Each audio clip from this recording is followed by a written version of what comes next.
que, se vocês não estiverem assistindo, existe a possibilidade de depois eu coloco sempre a aula gravada no blog. Bom, agora eu vou começar então, tá bom, gente?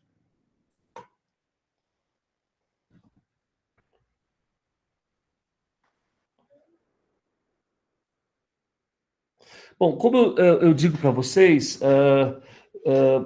alguns de vocês já devem ter feito o curso que é de um semestre inteiro sobre pintura e colagem. Mas eu considero o advento da colagem de tal importância para uma reflexão da pintura contemporânea que não custa nada a gente fazer uma revisão, mesmo que vocês tenham feito no semestre passado, vamos fazer uma revisão onde, de certa forma, vocês vão poder ter um enfoque geral da questão da relação da pintura e colagem.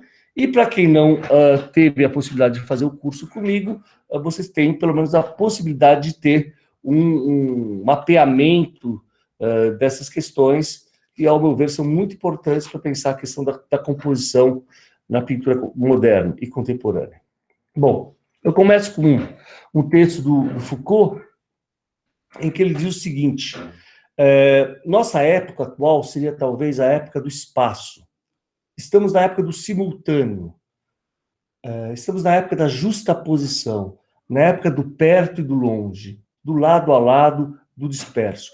Veja bem, até essa questão de como o advento das novas tecnologias criam, hoje em dia, essa sensação de que, efetivamente, a gente consiga partilhar as informações tão diversas numa mesma plataforma digital, não é? Então, que coisa incrível. Olha, a Brígida, eu ouvi dizer que está em São Roque, eu estou aqui em São Paulo, eu estou partilhando 2 telas e ainda um PowerPoint, e todos nós estamos tendo simultaneamente essa informação online, não é? Todos vocês sabem muito bem que, pelo fato de vocês utilizarem o computador, quando a gente trabalha com imagem, a ferramenta mais utilizada no tratamento de imagem, muitas vezes, é o cut and paste, ou seja, literalmente, o procedimento de cortar e recortar imagens. O PowerPoint permite que eu consiga, como eu estou fazendo aqui, então eu vou falar sobre as colagens que o Goethe fez quando ele pensava a cor como um fenômeno autônomo, e eu justamente pego na internet o livro da qual eu traduzi para o português, que é a Doutrina das Cores, do Goethe. Então, o meio digital permite com que a gente consiga pegar informações em sites diversos, não é? E colocá-los, de uma certa forma, numa plataforma única que, de certa forma, é presentificada, é vivenciada por todos nós, não é? Bom, então, voltando ao meu ver, a um primeiro momento, eu gostaria de fazer uma espécie de genealogia da colagem, né? A gente vai ver que, efetivamente, a prática da colagem é algo que, no campo da história da arte, surge a partir de 1912, com o cubismo sintético, mas, de certa forma, o procedimento de cortar e colar, que é um procedimento construtivo, é algo que vem desde os primórdios da humanidade, não é? Agora, o que para nós interessa aqui? É literalmente essa ideia de, veja bem, quando o Goethe faz um estudo da natureza e observa os fenômenos naturais no céu, assim por diante, é uma coisa. Quando ele pega esses elementos, abstrai eles do seu contexto, né, espaço-temporal, o azul do céu, e começa a pensar efetivamente nas propriedades cromáticas que as cores têm entre si a partir das suas relações, veja como você está tendo uma reflexão de natureza muito mais abstrata sobre o fenômeno cromático.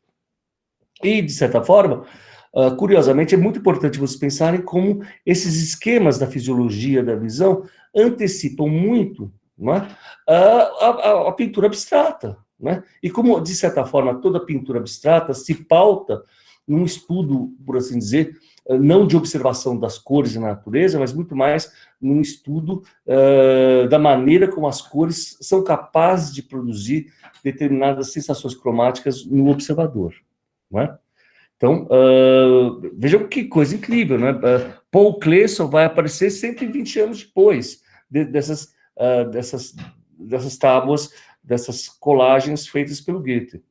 O Goethe tinha uma grande coleção de tecidos, né? Não sei se eu já falei para vocês, mas é importante vocês perceberem, né? Até no livro da Doutrina das Cores existe uma parte exclusivamente direcionada para os tintureiros, porque, vejam bem, o uso das cores não está circunscrito apenas aos artistas, não é?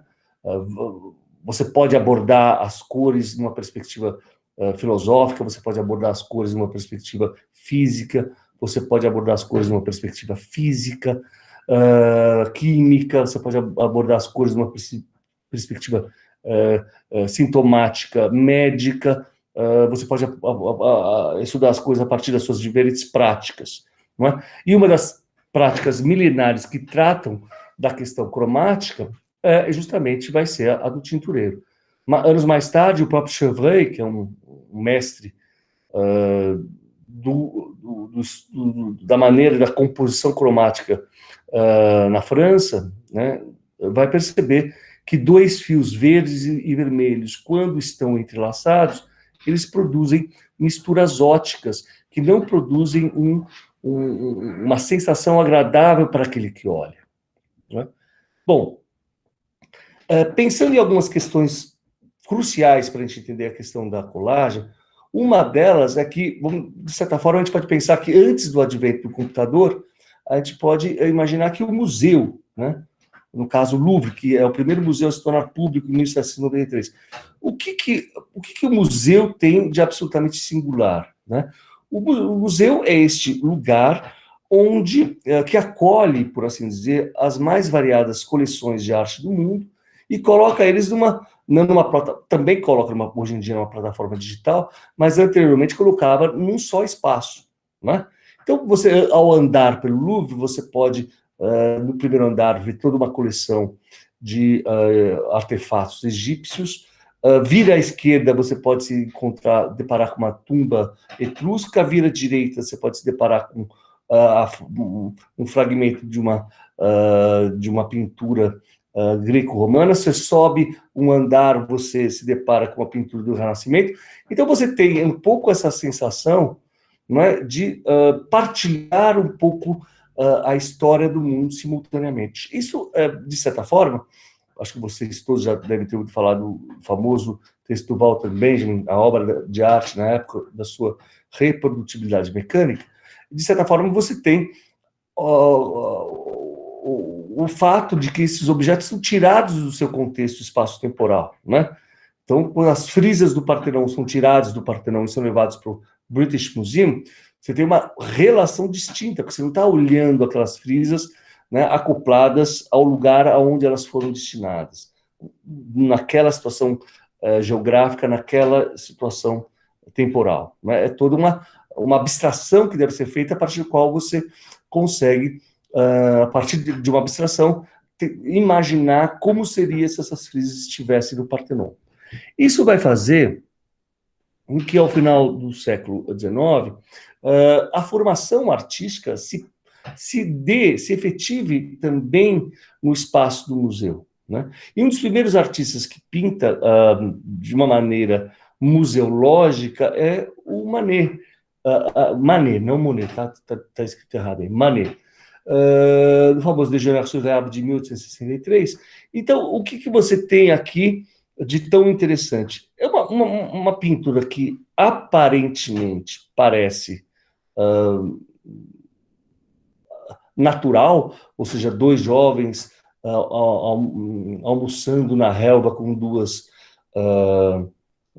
mulheres, mas veja bem, quanto mais a gente olha para essa pintura, veja o quanto de estranhamento ela produz, porque parece que as figuras estão absolutamente descoladas, não é?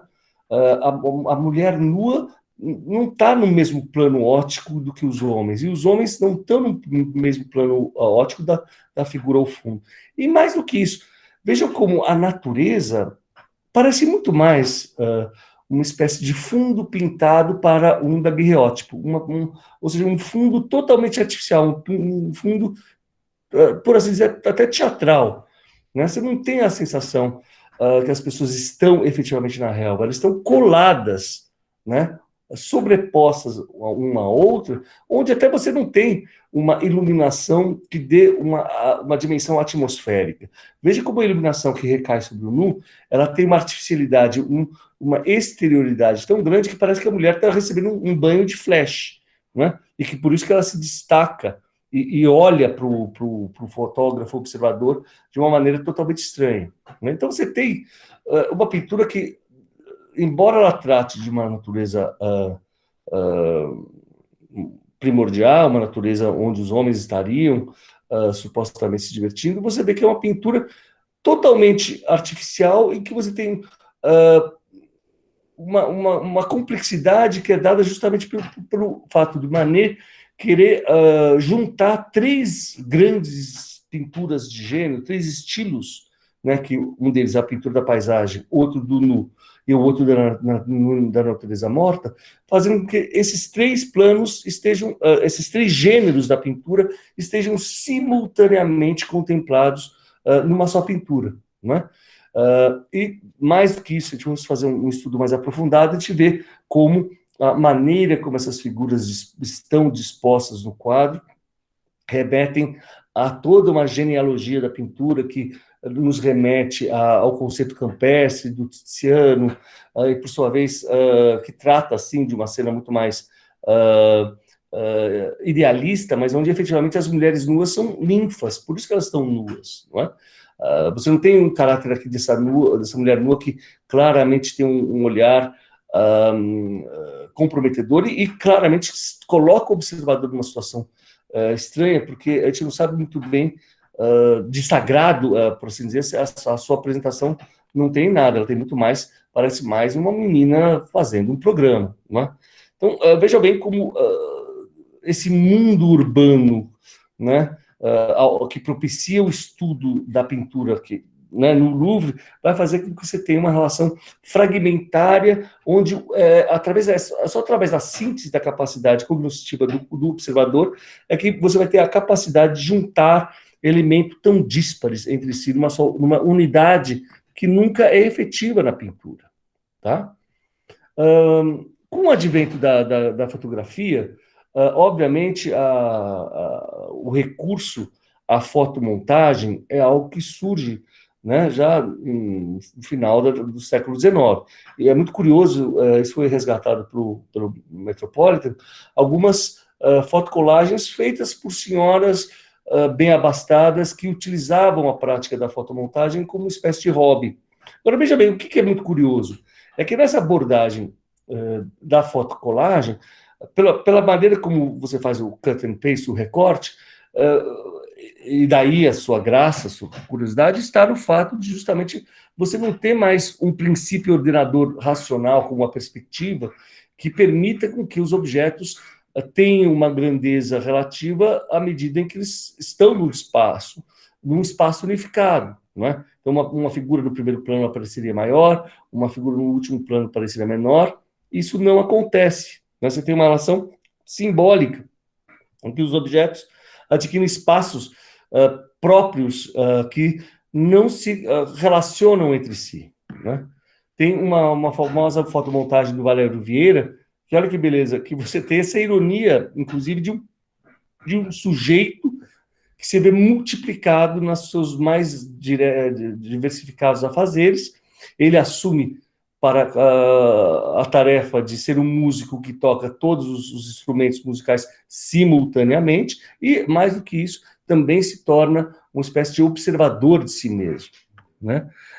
Vejam quanto a fotomontagem ela vai implicar, né, numa profusão de imagens múltiplas, né, que não existia no mundo até então. Né? A quantidade de imagens, veja bem, se até o século XIX o grande produtor de imagens era o artista, hoje em dia não basta você ter uma câmera fotográfica, que também você tem a possibilidade de criar as suas próprias imagens. Então, esse mundo novo da imagem resvala em todo o nosso cotidiano, seja na polícia, que vai agora identificar os seus bandidos, seja na propaganda, seja nas atividades de lazer, e assim por diante. Então, veja como isso acaba tendo implicações muito grandes na maneira como você concebe a própria construção de uma imagem. Nós, falando sobre a paisagem, já falamos sobre esse famoso quadro La Grande Jatte, de 1884, praticamente 20 anos depois do Déjeuner-sur-Herbe, e veja como o que acontece. Você tem um processo de acentuação dessa concepção que, embora a natureza seja tão desejada, ela, na verdade, não é mais vista a partir de uma tomada impressionista. Na verdade, ela é montada. É como se o Seurat, para fazer essa composição final, fizesse uma série de estudos e depois, posteriormente, no quadro final, juntassem essas figuras que estão coladas sobre a superfície da tela. Veja como o trabalhador quase não se relaciona com o cachorro, que por sua vez não se relaciona com a mulher, que por sua vez não se relaciona com o burguês que está lá contemplando a paisagem, tá certo? Então veja como o T.J. Clarke vai falar como claramente você tem um retrato social dessa nova burguesia em que o homem muitas vezes se vê sozinho no meio da multidão. É importante vocês notarem que o protótipo do museu, né, que é esse lugar onde você claramente percorre os mais variados lugares, não é, de uma maneira simultânea, de certa forma, como acoplado a esse sistema de exibição de obras de arte, você tem um protótipo que, de certa forma, perdura até na maneira como as bienais de São Paulo foram moldadas. Ou seja, essa ideia de fazer um grande galpão industrial que exponha tudo que o homem fez como tecnologia, né, e que, por exemplo, ainda existe no AMB. O que é o espaço do AMB? Senão esse grande espaço em que você vê a obra de arte como você vê a mercadoria como se fosse uma obra de arte. Você passeia pela uma feira de comercial como se estivesse no museu. Veja como esse protótipo, né, de exposição se pauta muito nas exposições universais, sendo o ápice desse modo de exposição dos objetos a famosa exposição de 1889, onde você tem literalmente a exposição, a construção da Torre Eiffel, né? Também é importante vocês perceberem uma coisa curiosa. Vejam como, para marcar o advento dessa exposição, você tem um monumento, mas é um monumento muito diferente dos monumentos antigos. Você não tem um arco do triunfo napoleônico, né? Uma coluna de Trajano. Você tem uma construção de ferro que celebra o quê? A nova tecnologia, não é? O triunfo do ferro, como vai dizer o Gauguin, do aço, do ferro. E o que é veja bem que coisa interessante. Você celebra essa capacidade construtiva de, por uma espécie de quebra-cabeça, separar, né, todas as estruturas em tipos móveis que se encaixam e que permitem, por um processo de montagem, que você consiga, pela primeira vez na história da humanidade, você consegue recobrir vãos livres com uma distância muito maior do que com a pedra. Tá certo? Então vejam a importância da Torre Eiffel como símbolo do advento dessa modernidade, em que ela mesma é uma colagem que exibe a si mesmo o seu próprio método construtivo.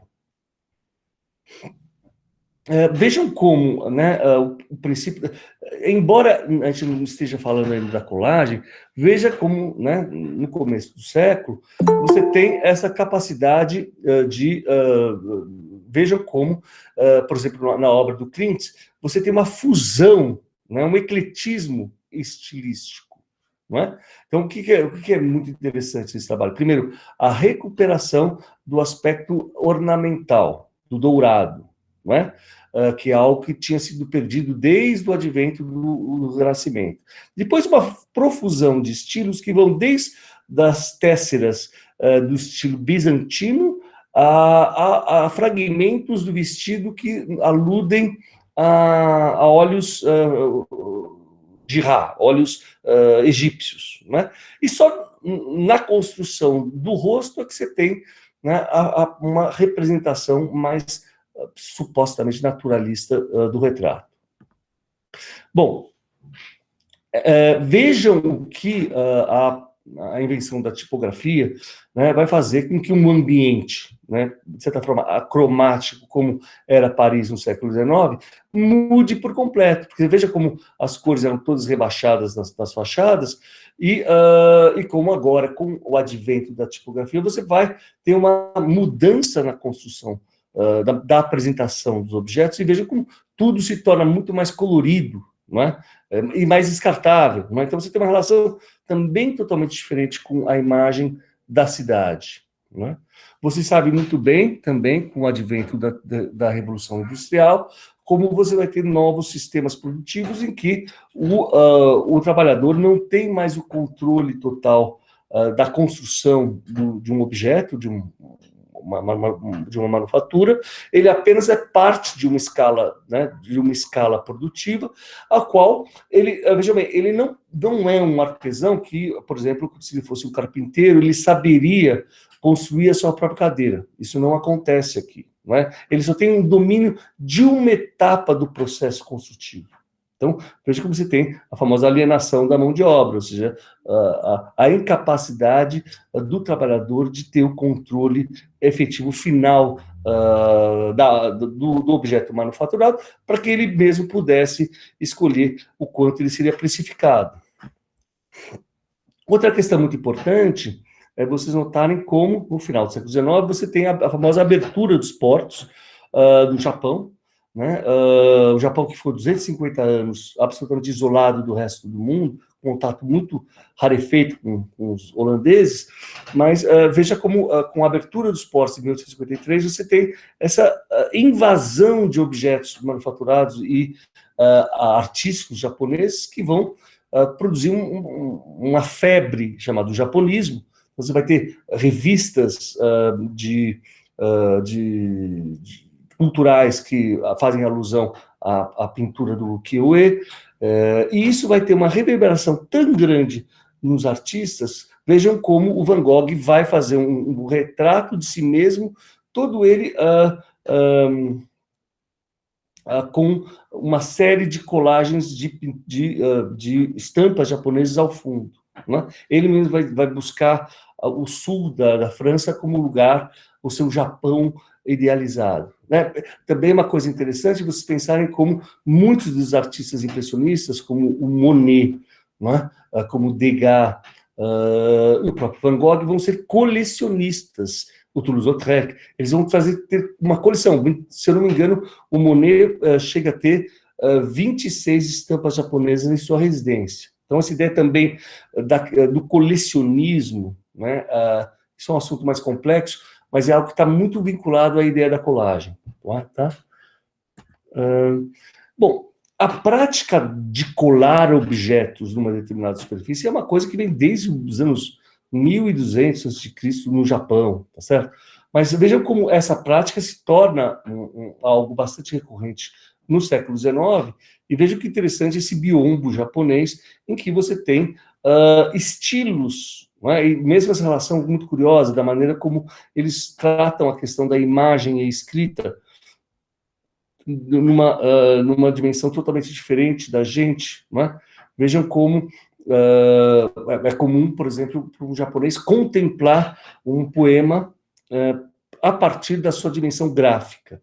Né? Nós não temos tanto essa... Para nós, o mundo da imagem ainda é muito diferente do mundo da escrita. Né? Aqui, você tem essa junção das duas coisas numa mesma plataforma. Além da influência da arte japonesa, vocês sabem também uma coisa, uma outra cultura, não é?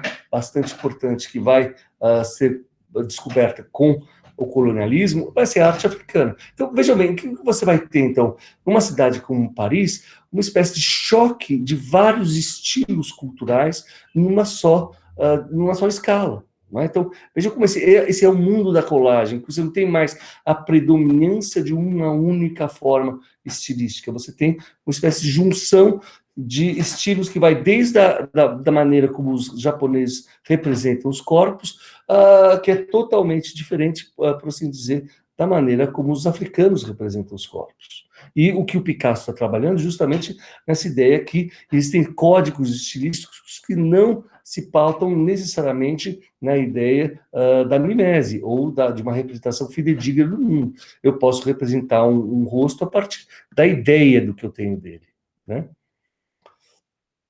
Em seu ensaio intitulado Ascensão do Cubismo, de 1915, Kahnweiler nos diz que, ao invés de uma descrição analítica, o pintor pode, se preferir, criar uma síntese do objeto. Ele pode reunir as diversas concepções e compreender a sua variedade numa percepção. Para Kahnweiler, o cubismo se apoiava na utilização de formas a priori, o cilindro, a esfera e o cone de Cézanne, né? Sem o qual não existiria para nós uma percepção visual, um mundo físico. Ou seja, veja como o Kahnweiler, que é esse grande marchand que vai apoiar o movimento cubista, está tratando literalmente dessa questão de que é uma coisa que eu já abordo nessa aula, desde os seus primórdios, quando eu falei do Gombrich, é a ideia de que para você decodificar um mundo visual, você está sempre utilizando determinados conceitos a priori. Bom, esse no livro do da Collage, do Brandon Taylor, veja, ele vai fazer uma análise muito interessante dessa pintura, desse desenho que o Picasso faz, e veja como esse desenho é feito sobre um papel de presente do Louvre, né? Olha como as coisas se encaixam. Eu estava falando da importância simbólica do museu, como esse lugar da coleção de todas as coleções. Então, o Picasso vai fazer, em 1908, esse trabalho em que você tem uma representação supostamente, né, claramente cesariana, que remete até ao quadro do Manet, uma representação clássica, por assim dizer, de um homem e uma mulher, de certa forma, na natureza. Mas veja como claramente essa natureza cada vez mais artificial, como a própria representação da figura ao fundo num barco é descolada da própria superfície material do papel cartão, tá certo? Eu não vou poder fazer uma análise de todas essas questões, vejam como a Demoiselle d'Avignon implica radicalmente uma ruptura de todos os ideais clássicos da pintura, a beleza, a harmonia, a composição, o espaço unificado, né? Mas é muito importante você perceber como esse quadro da direita da Demoiselle d'Avignon, ele é uma resposta muito contundente à pintura do Matisse, de 1906, né? Do Joie de Vivre. Veja como, enquanto Matisse ainda busca um espaço lírico, né?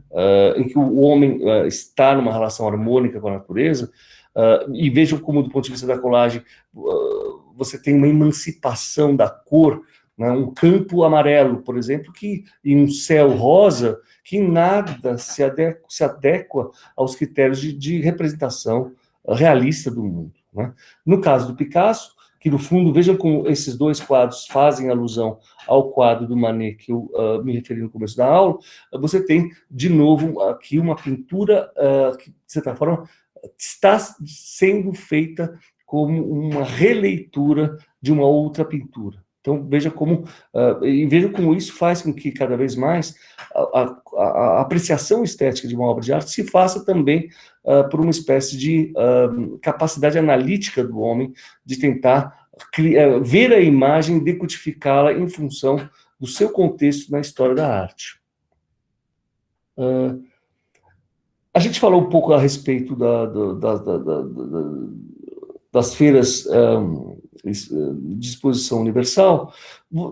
Quem vai fazer uma grande análise desse mundo do fetiche da mercadoria no século XIX em Paris é o Walter Benjamin, que era um grande colecionador de citações. Então, veja como, na imagem a seguir, olha que coisa incrível, que pela maneira como ele faz esse livro, que é inacabado, ele juntava anotações que ele fazia um cut and paste, e que fazia esse grande mosaico, que seria uma voz não só ativa do autor, porque, veja bem, ele também se coloca como estrangeiro nessa grande cidade cosmopolita, e ele vai fazer uma espécie de conjunto inacabado de fragmentos, e a partir dessa miríade de visões lançadas sobre uma mesma cidade, que ele poderia tentar fazer uma análise sobre as grandes transformações da obra de arte em relação ao seu processo de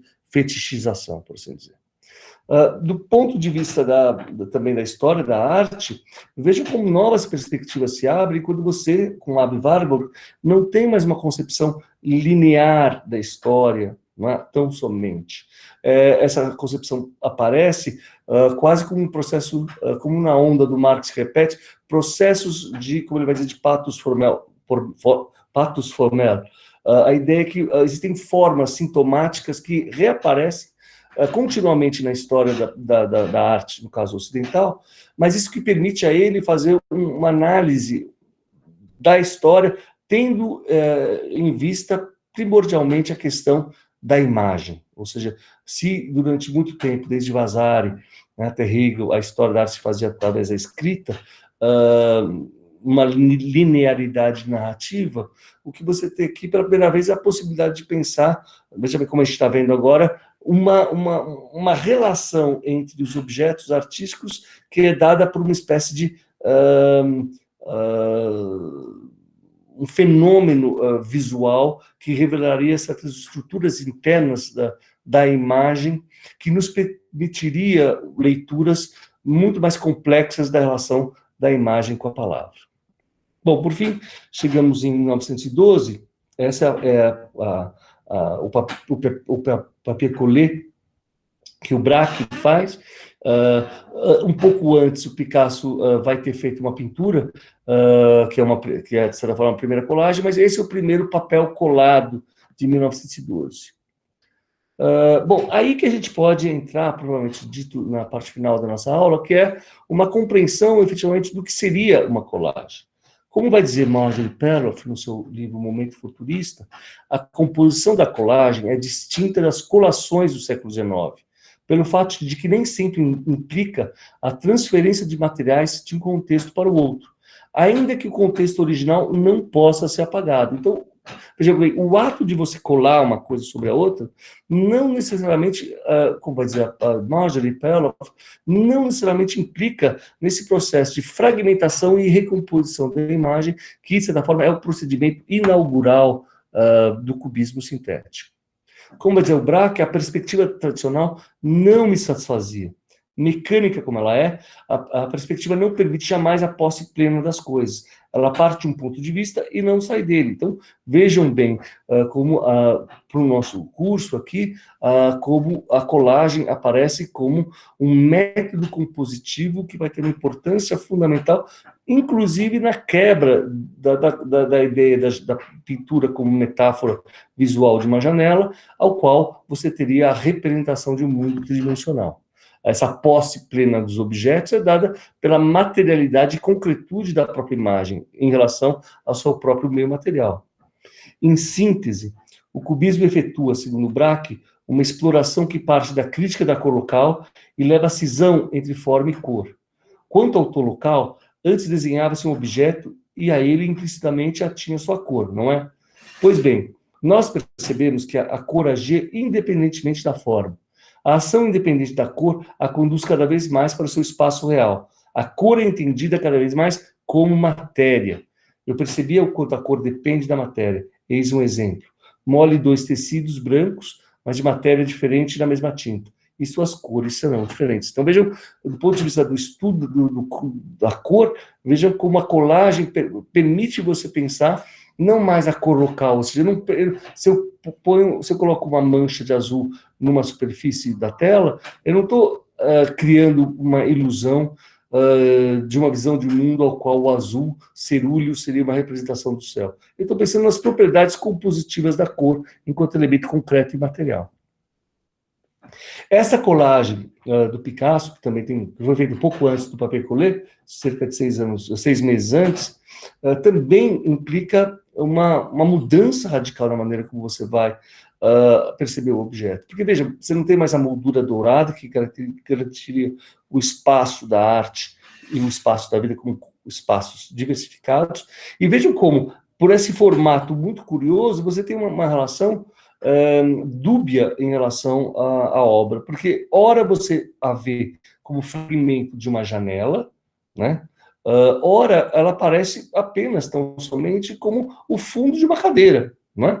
E isso se ressalta justamente pela inclusão de uma cópia tipográfica de uma palhinha de madeira. Então veja como os mecanismos que engendram uma ilusão no processo pictórico se fazem presentes, mas, de certa forma, ao encontrar de esconder esse processo, de tal modo que você tenha a ilusão, ela perfaça as imagens de uma maneira harmônica, de tal forma que você não veja a clivagem entre os vários processos reprodutivos da imagem. Aqui você tem essa cisão em que o espaço da palhinha reprodutiva não cola efetivamente com o espaço do jornal ao qual está colado, e assim por diante.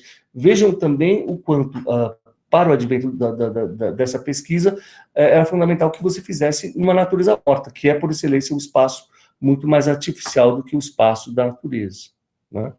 O papier collé, como vai dizer Picasso, foi realmente o cerne da descoberta, mesmo se, esteticamente, os quadros cubistas possam ser mais valorizados.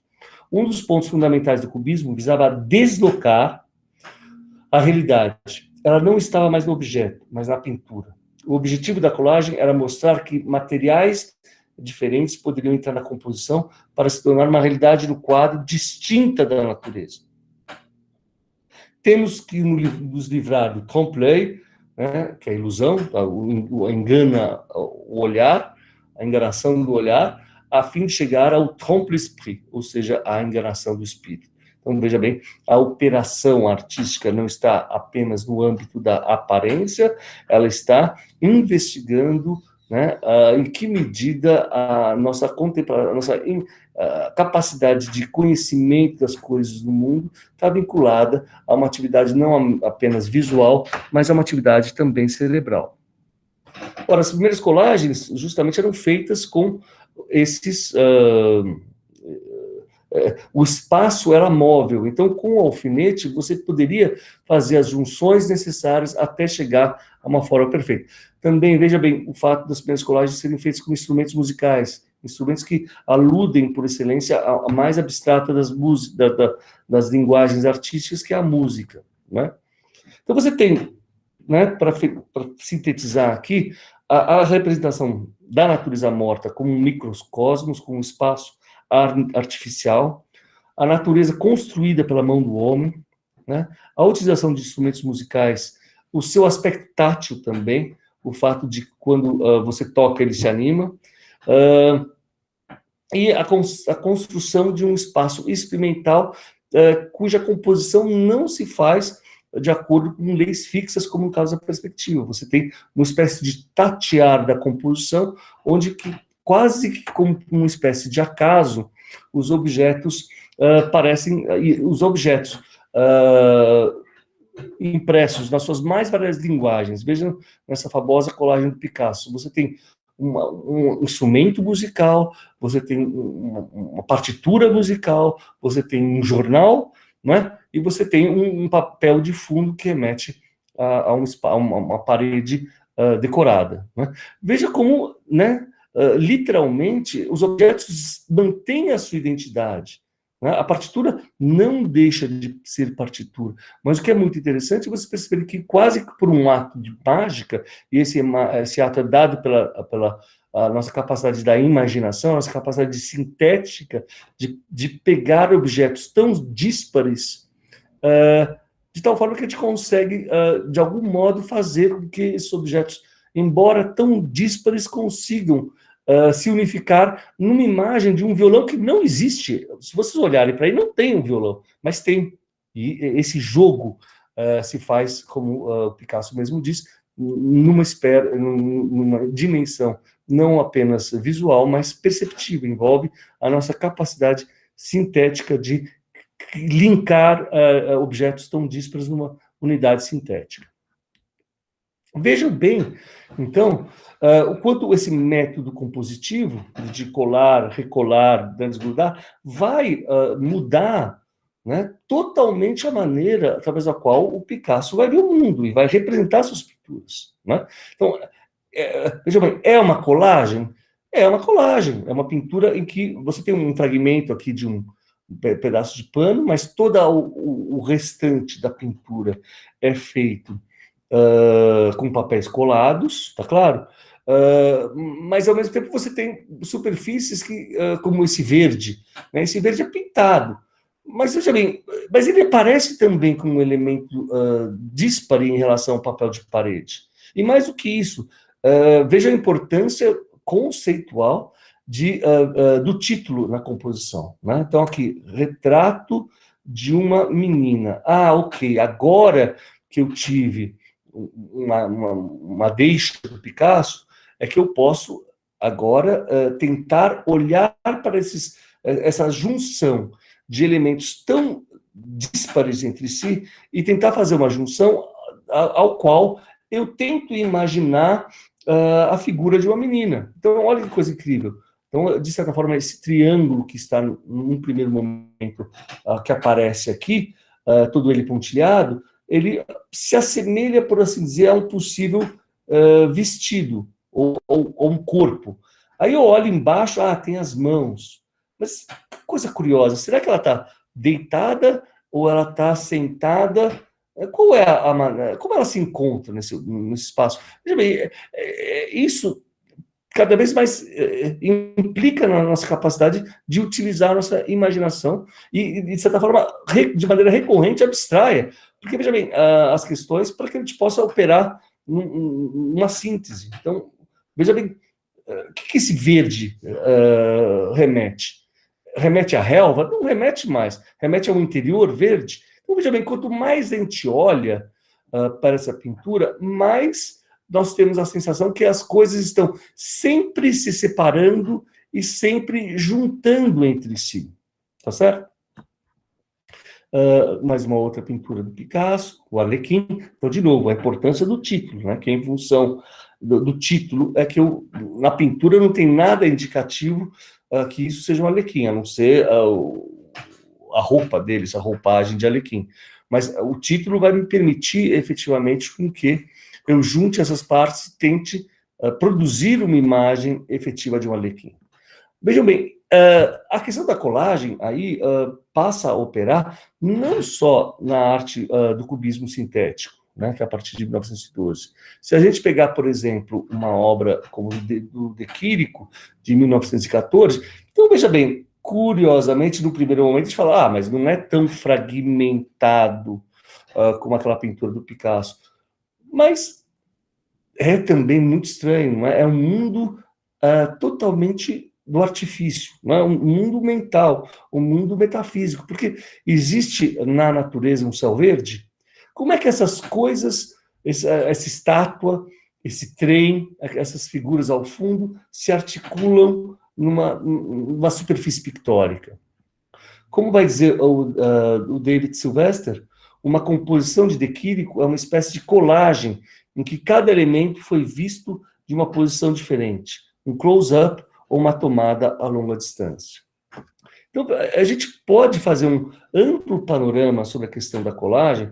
Veja a famosa bigode que o Marcel Duchamp vai fazer da Mona Lisa. Como é que a gente entenderia esta obra na perspectiva do advento da colagem? Veja bem, a ideia do deslocamento. Primeira coisa, a gente ainda olha essa reprodução e o que nos causa grande embaraço é que a gente olha uma reprodução e a gente tende a fazer uma confusão entre a reprodução e o quadro real. Então, parece que nós estamos olhando efetivamente para uma pintura do Leonardo da Vinci. Só que não estamos, nós estamos apenas utilizando, vendo uma reprodução em preto e branco, não é? A qual, de uma maneira extremamente provocativa, o Duchamp coloca um bigode e coloca um título. O título, que tem um caráter erótico, né, bem como bigode, tentam a desmistificar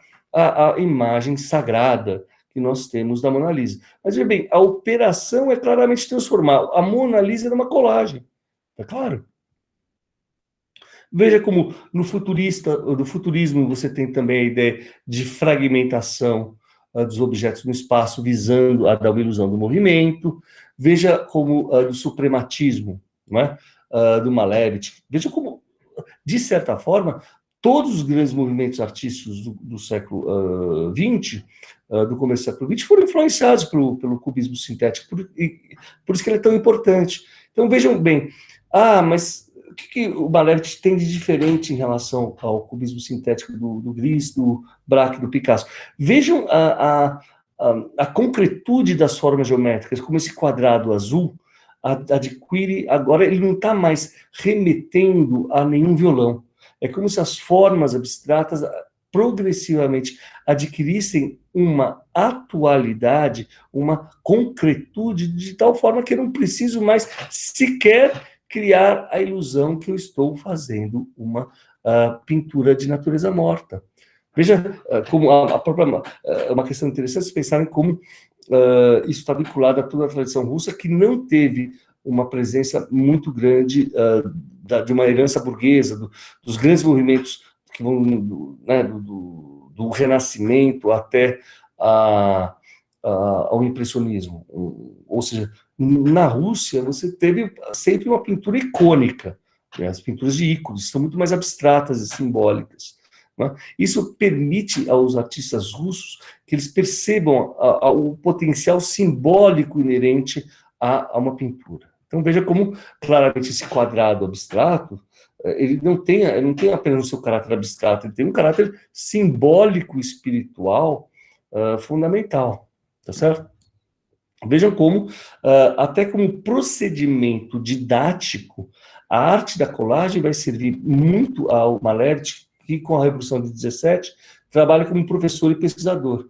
E veja que coisa interessante, como ele claramente mostra a divisão, né, os períodos diferentes do advento da colagem na linguagem, na construção da linguagem moderna. Num primeiro momento, você tem a primeira colagem, que é o cubismos, mas veja como ela ainda está atrelada a uma composição de objetos manufaturados pré-revolução industrial. A figura do violino, eu acho que é bem sintomática, né? Então, você tem uma relação de abstração musical, por assim dizer. No segundo momento, com o futurismo, você tem, de certa forma, se salienta o aspecto destrutivo para que se construa uma nova realidade. Então, para que eu monte uma nova realidade, eu preciso bombardear ela, porque só assim eu vou poder construir uma nova relação entre os materiais. Tá certo?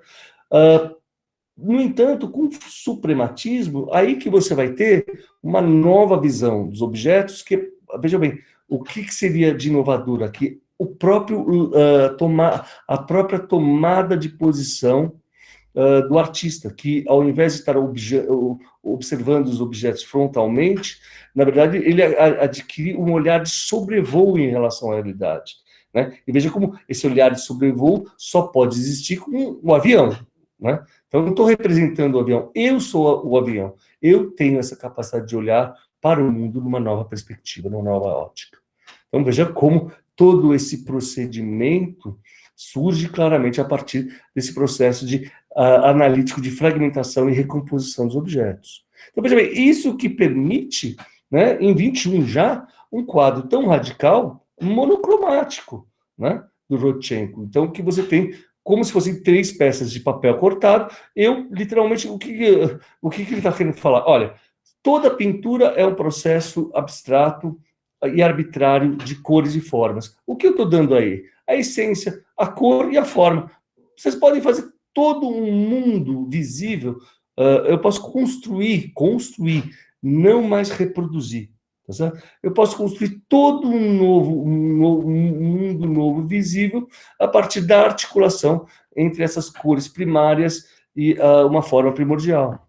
Então, veja como, a partir, de novo, da colagem, você, utilizando essas formas primordiais, você consegue criar toda uma gama, toda uma tessitura de novos objetos. né, que podem, de acordo com seus movimentos, adquirir toda uma dinâmica. Veja que beleza esse quadro de 1913, do Picabia, que eu acho uma maravilha do ponto de vista da composição. Veja como ela tem uma espacialidade absolutamente refinada, em que essas formas parecem estar sobrevoando o espaço com uma dinâmica e uma complexidade exemplar. Tá? Nós, durante a Primeira Guerra Mundial, vamos ver que a colagem também se torna um elemento extremamente eficaz do ponto de vista da realização de uma crítica política. Então, você vê como o Hartfield e o Gross vão fazer todas composições críticas. Eu vejo então como a fotocolagem, por ser também, veja bem, ao contrário dos elementos nobres, como o trabalhar com a tinta a óleo, numa tela de linho, ou trabalhar com mármore, né? Como você tem com a colagem essa possibilidade de trabalhar com aquilo que você tem à mão, e quanto isso se relaciona, por assim dizer, com a questão de uma economia da guerra, né? Com essa ideia de que você está literalmente, veja bem, não mais apenas criando imagens, você se torna um artista ready-made, um artista que está trabalhando na junção de signos plásticos, de tal forma a criar uma nova relação de significação entre eles. Então, algo que acho que muitos de vocês que aprenderam a colagem na escola, vejam que, na verdade, esse procedimento é apenas um dos mais variados estilos da colagem, né? Aqui, essa ideia da fotomontagem e dessa relação de colocação desses objetos gráficos a partir de revistas numa superfície é algo que faz parte, do ponto de vista da história da colagem, a um momento muito específico, que é literalmente um movimento que a gente chama do dadaísmo, um momento muito crítico da história da Alemanha. Vejam como o Kurt Withers, que é um grande artista, que praticamente vai trabalhar com a linguagem da colagem, então veja como a figuração aparece.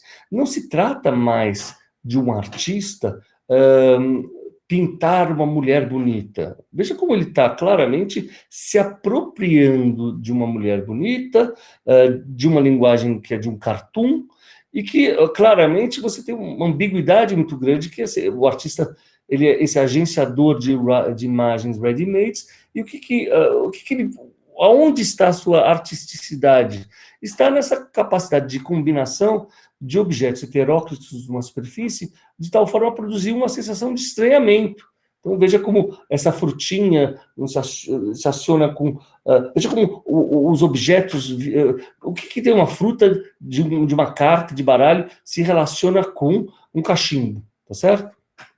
E ele vai chegar a uma das primeiras instalações artísticas, a ideia de fazer o seu próprio ambiente, ou seja, o próprio espaço do ateliê, né, se torna esse espaço da investigação artística. Então, ele foi estabelecendo essa relação, retomando essa relação primordial da obra de arte com o espaço circundante, ou seja, a obra de arte não está no espaço fechado, né, da janela, e da moldura dourada. Não, agora a própria distinção entre o espaço da vida e o espaço da ordem é tão tênue que o artista está operando nas duas realidades, na arte e na vida ao mesmo tempo. Ele está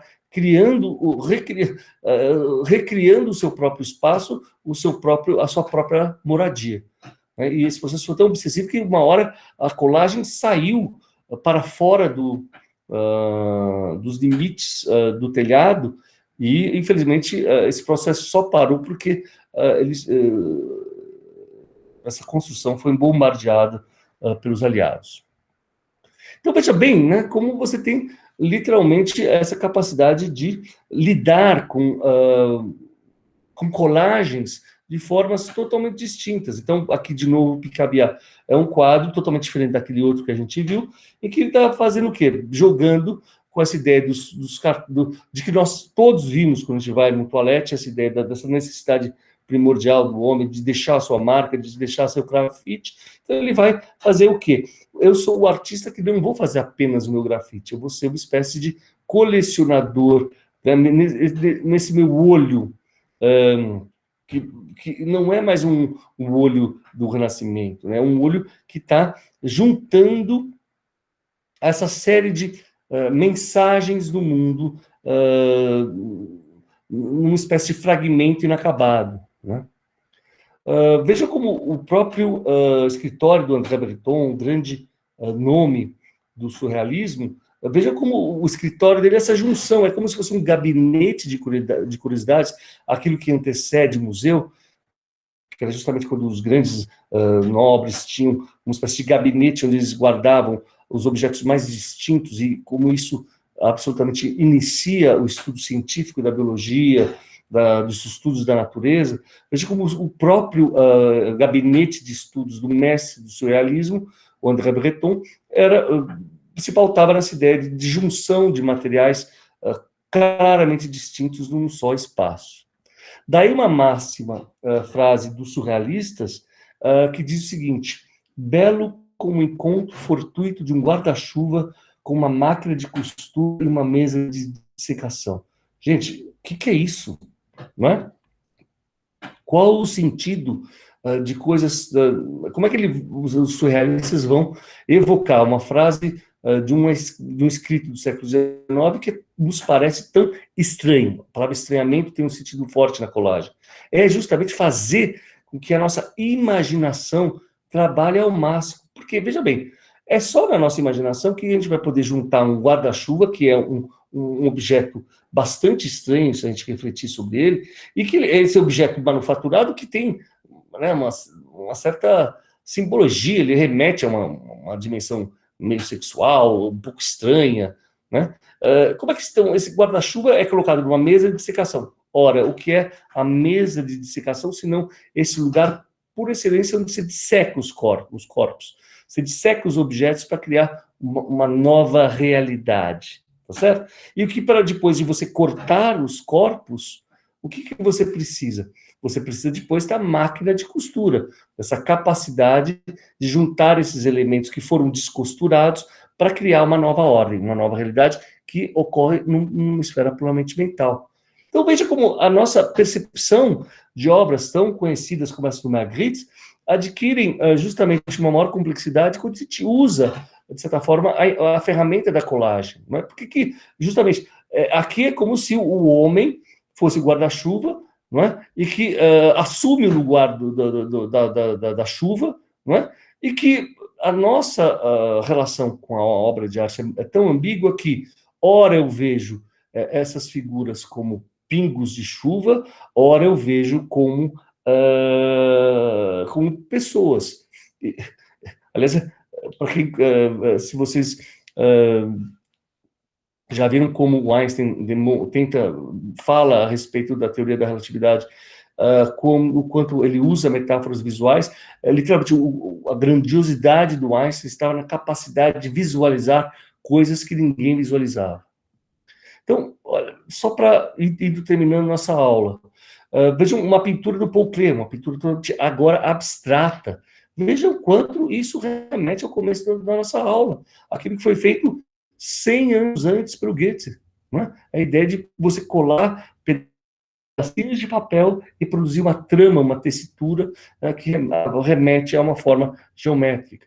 Como você vai ter essa possibilidade de construção de um mundo totalmente idealizado a partir dessa relação da articulação da linha no seu princípio construtivo fundamental com a cor, produzindo sempre uma síntese que remete a também essa capacidade do homem imaginar novas realidades, né?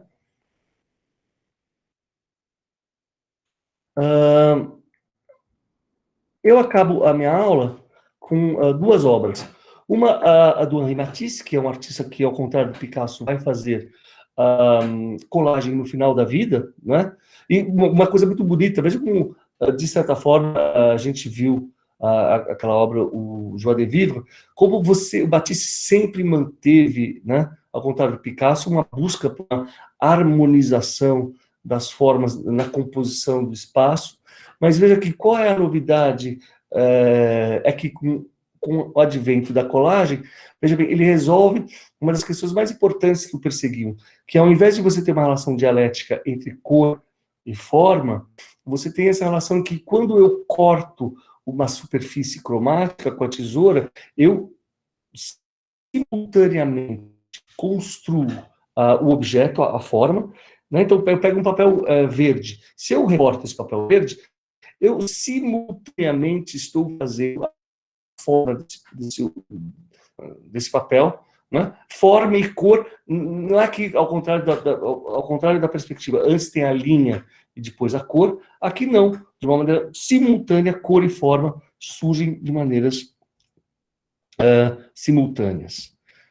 E vejam que beleza também, né? Essa é uma das colagens mais importantes, está na capa do livro da colagem do Brandon Taylor, é como, literalmente, a colagem realmente nos diz respeito, isso muito antes do advento do computador, né? Mas vejam como as novas tecnologias que permitem o homem a desbravar novos planetas, como a Lua, né? Vejam bem que essa colagem foi feita em 56, 10 anos antes do homem chegar à Lua.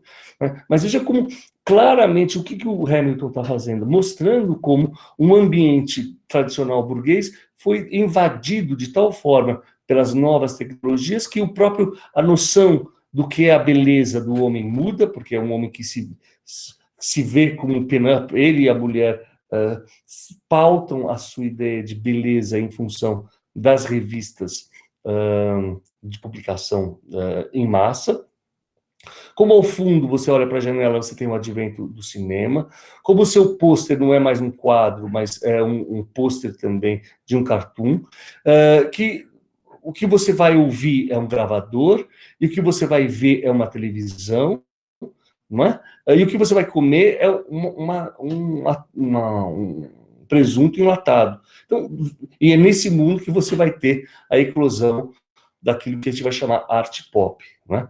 Agora vejam como, sendo um inglês que percebe as grandes transformações que ocorrem no mundo americano, no sentido que essa indústria de massa vai fazer com que o homem tenha uma relação totalmente diferente com a imagem, de tal forma que ela cada vez mais corre o perigo de ser apenas um objeto de consumo instantâneo. É isso, gente. Obrigado. E aí? Professor?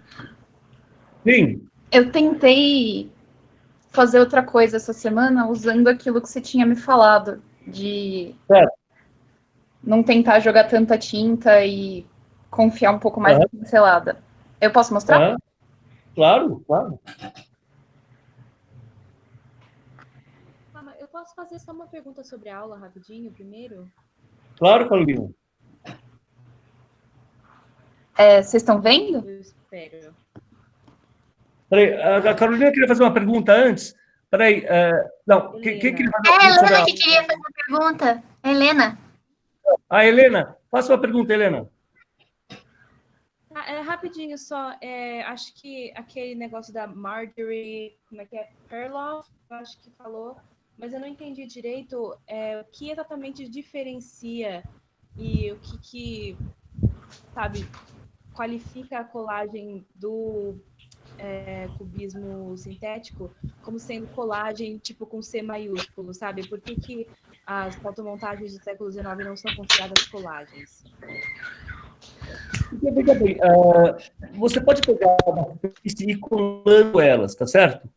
Aí você vê as coisas coladas numa superfície. Então, é a mulher, numa colação do século XIX, você tem uma criança colada lá, depois você tem, eu achei bonitinho isso aqui, vou colar aqui.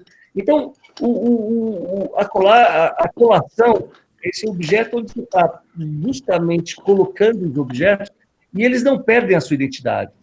O que é interessante é que, num determinado momento, com a colagem, os objetos... Veja bem, como é que surge o violão no Picasso? Porque, na verdade, esse violão não está lá. Não tem nenhuma reprodução de violão lá. A violão é feita a partir da sua capacidade sintética de juntar objetos díspares e imaginar um violão que não está lá. Deu para entender? Entendi. Não existe violão. Se o Picasso pegasse uma fotografia do violão e colocasse lá, tudo bem, aí ele estaria fazendo uma colação. Mas deu para entender. Por isso que, veja bem, é tão importante o cubismo, que o cubismo mostra como efetivamente a atividade pictórica é uma atividade mental, de junção, e dessa capacidade de você estar juntando objetos díspares, jogando com a sua capacidade sintética de, por exemplo, se eu falar para você, junte um guarda-chuva com uma máquina de costura de uma mesa de dissecação, você consegue entender. Tá certo? Tá bom. Ficou bem claro, Helena? Valeu. É bem importante isso, Porque tá? do manual eu tinha entendido a diferença, mas aí estava um pouco ainda... Mas deu certo, sim. Entendi. Entendeu? Tá ótimo, então. Obrigada. Não, acho ótimo vocês perguntarem, tá, gente? Tá pronto, Carolina? Tá, eu achei que tava mostrando, não tá? Não, agora tá mostrando. Tá. Mas você acha que tá pronto, não, né? Não, Tá. eu vou passando. Ah, tá. Essa daí eu tinha começado a colocar os detalhes, mas eu percebi que estava torto, eu tive que desfazer. Aham. E essa é a última versão. Eu pessoalmente gosto muito mais, sabia? Acho muito mais. Tem uma artista que, engraçado, que a gente não conhece aqui muito no Brasil, mas acho que o seu trabalho tem uma força. E ela é muito referenciada, ela é muito reverenciada em Portugal. Ela se chama Paula Rego. Você já ouviu falar dela? Não, como que é o nome? Paula Rego, peraí, deixa eu ver.